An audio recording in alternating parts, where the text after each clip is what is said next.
নমস্কার সকলকে, Mithu's kitchen official চ্যানেলে আপনাদের সকলকে স্বাগত জানাই। আশা করি আপনারা যেখান থেকে আমার এই ভিডিওটি দেখছেন আপনারা সকলে ভালো আছেন এবং সুস্থ আছেন। আজকে আপনাদের সাথে শেয়ার করে নেব জন্মাষ্টমী স্পেশাল তালের মালপোয়ার রেসিপি, যা কিন্তু ঠাকুরকে ভোগ নিবেদন করতে পারেন আপনারাও। ভীষণ টেস্টি খেতে হয়। যারা বাড়িতে এর আগে বানিয়েছেন তারা তো জানেন, যারা বানাননি একবার হলেও রেসিপিটি ট্রাই করে দেখতে পারেন। তাহলে চলুন রেসিপিটি শুরু করা যাক। তার জন্য প্রথমে একটি পাত্রের মধ্যে আমি এক বাটি এখানে আতপ চাল নিয়েছি। চালটাকে 2 থেকে 3 বার জল পাল্টে আমি ধুয়ে নিয়েছি। ধুয়ে নেওয়ার পর এটাকে আমি জল দিয়ে প্রায় 5 থেকে 6 ঘন্টা মতো ভেজাতে দিয়েছিলাম। আপনারা চাইলে ওভারনাইটও রাখতে পারেন। চালটা ভিজে যাওয়ার পরে এরপরে একটা ছাঁকনির মধ্যে চালটাকে জল ঝরিয়ে তুলে নিয়ে রোদের মধ্যে বা ফ্যানের হাওয়াতে শুকিয়ে নিয়ে সুন্দর করে একদম ঝরঝরে করে শুকিয়ে নিয়েছিলাম। তারপরে মিক্সিং জারের মধ্যে দিয়ে চালটাকে আমি গুঁড়ো করে নিয়েছি একদম পাউডার ফর্মে।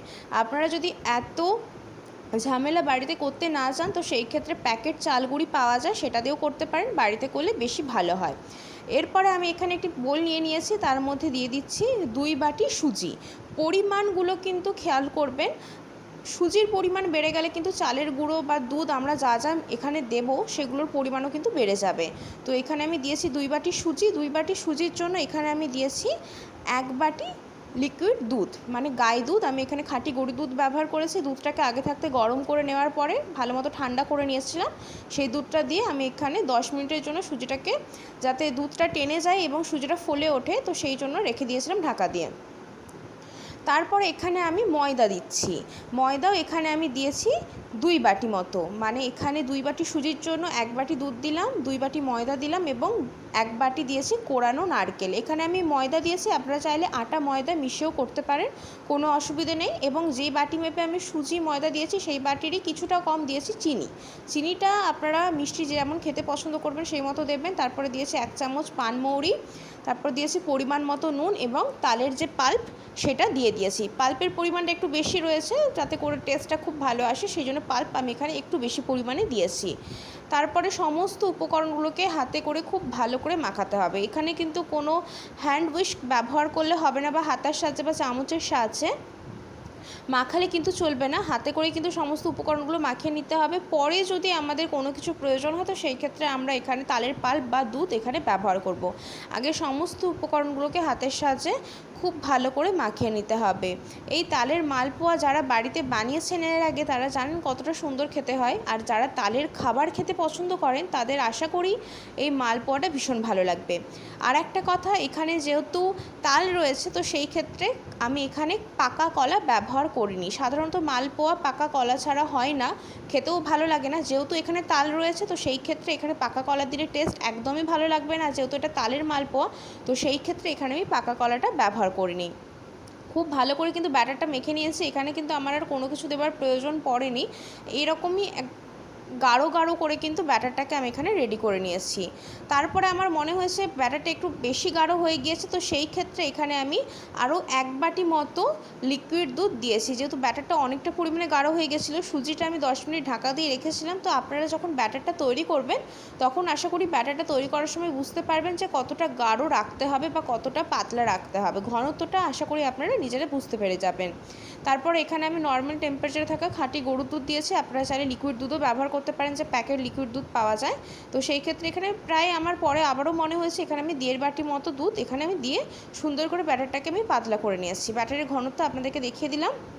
এরপরে এগুলোকে আমি ডুবো তেলের মধ্যে ভাজবো। তার জন্য এখানে কড়াই বসিয়ে দিয়েছি এবং বেশ খানিকটা পরিমাণ রিফাইন অয়েল আমি গরম করতে দিয়ে দিয়েছি। তেলটা খুব ভালো করে গরম হয়ে আসলে একটা পরিমাপ মতো একটা হাতার সাহায্যে 1 হাতা করে ব্যাটার আমি এর মধ্যে দিচ্ছি। আর দেখুন কত সুন্দরভাবে কিন্তু এগুলো যখন হয়ে যাচ্ছে একটা পিঠ ভাজা, কত সুন্দর তেলের ওপর কিন্তু ভেসে উঠছে।